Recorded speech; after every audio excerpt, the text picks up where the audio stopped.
আজ একটা দারুণ স্বাদের লাঞ্চের রেসিপি শেয়ার করব, যেটা আপনাদের সত্যিই খুব ভালো লাগবে।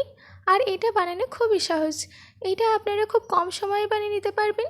তো চলুন বেশি দেরি করব না, শুরু করছি আমার আজকের এই সহজ রেসিপি। হ্যালো ফ্রেন্ডস, আমি পিনু কুকুর পিনুতে আপনাদের সবাইকে স্বাগত।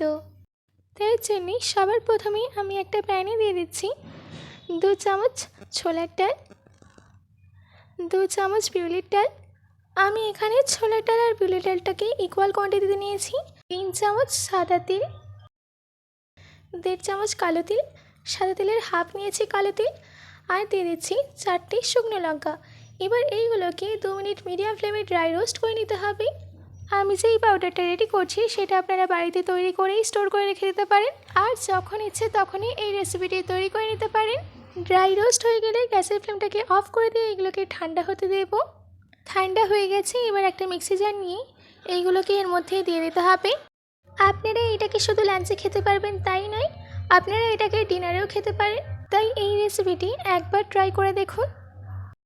এবার এটার একটা ফাইন পাউডার রেডি করে নিতে হবে। আমাদের এখানে পাউডারটা রেডি হয়ে গেছে। এবার একটা কড়াইতে দিয়ে দিতে হবে 4 চামচের মতো সাদা তিল। তেল গরম হয়ে গেলে দিয়ে দিতে হবে 1 ছোটো চামচ সরষে, হাফ ছোটো চামচ বিউলির ডাল, হাফ ছোটো চামচ ছোলার ডাল, 3টে শুকনো লঙ্কা, কারি পাতা, 2 চিমটি হিং। এবার এই সব কিছুকে ভালো করে মিশিয়ে নিতে হবে। তারপর এর মধ্যে দিয়ে দিতে হবে 3 চামচ বাদাম। এবার এই সব কিছুকে 1 মিনিট মিডিয়াম ফ্লেমে ভেজে নিতে হবে।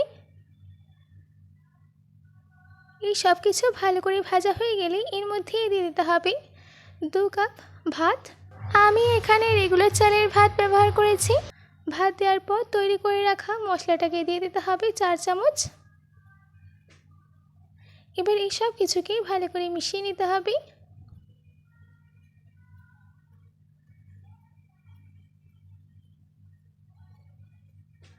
ভালো করে মিশিয়ে নেওয়া হয়ে গেলে এর মধ্যেই দিয়ে দিতে হবে স্বাদ মতো নুন।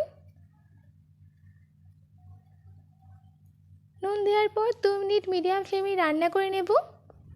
যদি আমার আজকের এই রেসিপিটি আপনাদের ভালো লাগে তো প্লিজ লাইক করবেন, ও আপনারা যদি এই রেসিপিটি ইউটিউবে দেখেন তো সাবস্ক্রাইব করে পাশে থাকা বেল আইকনটি ক্লিক করে দেবেন, আর যদি ফেসবুকে দেখেন তো পিনুস কিচেনকে ফলো করে দেবেন।